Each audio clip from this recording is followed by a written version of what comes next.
Yeah, I would make it a crime. Yeah, I agree na it's a crime. It's a form of sexual harassment for females. Hindi, kasi bakit naman siya magiging krimen kung parang nag-ano lang naman ng hi, ano ganun, 'di ba? Paano siya nagiging ano?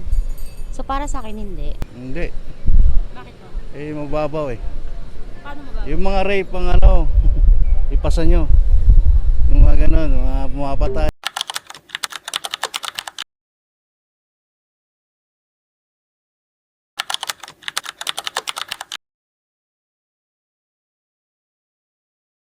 Para sa akin, pabor ako doon. Kasi pambabastos nga po yun.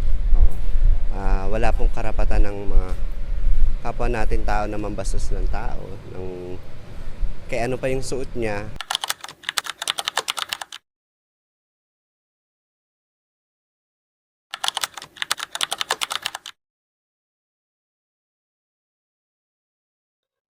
Para sa akin, masabi kong hindi. Mas prone ang babae sa catcalling, lalo na mga younger age. I don't know the reason, pero yun ang mas madalas natin nakikita sa social media, sa labas, or even sa mga family natin. Wala silang laban sa mga ganon. Makikita natin minsan, pag mga lalaki naka-catcall, di naman lahat, pero sometimes there turns it into joke or something like that. Pero sa babae, kapag nagawa yun, syempre, mabigat yun and it can affect them drastically.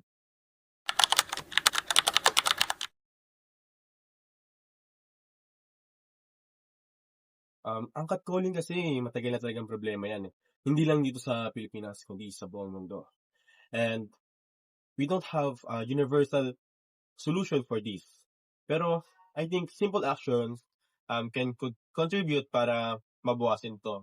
For example, yung mga pinoproduce sa iba't ibang city, katulad na lang ng mas maliwanag na kapaligiran tuwing gabi, yung mga city lights. Sa pamamagitan kasi nun, mas nagiging aware tayo sa mga madadaanan natin, or even kung may mga dapat tayong iwasan na tao or lugar. Pwede rin dito, syempre, of course, yung education.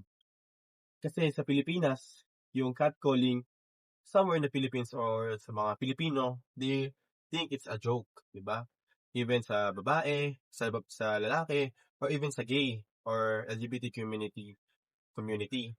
So, it's very, it's very required or essential na gawing awareness ang catcalling sa Pilipino to at least lessen it sa iba't ibang lugar dito.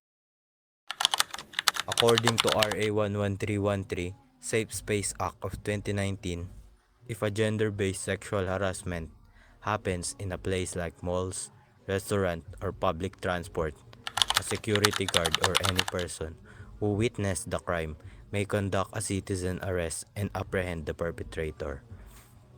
If an establishment or any witnesses of the harassment fail to act on report of harassment, they can be held liable of the incident.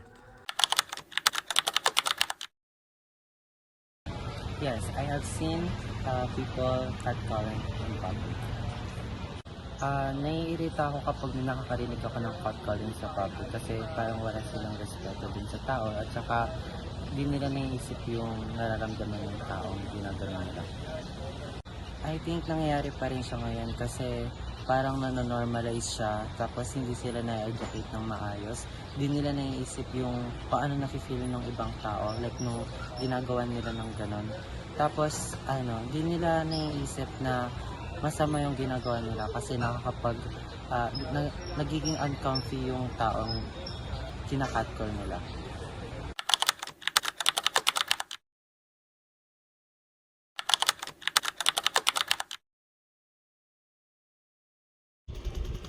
Yes, na-experience ko na ma-catcalling nung naglalakad ako papunta sa tindahan kasi natusan ako ng parents ko na bumili ng ihahalo sa mga ulam. Tapos nun, yung suot ko nun is naka-short lang ako, tapos naka-sando. Siyempre bata pa ako nun. Tapos may truck na dumaan and bigla siyang alam mo yung whistle na parang, yun nga, yung catcalling. Tapos kumindat siya. na-feel ko yung parang ang uncomfortable ng ng ginawa niya. So, ayun.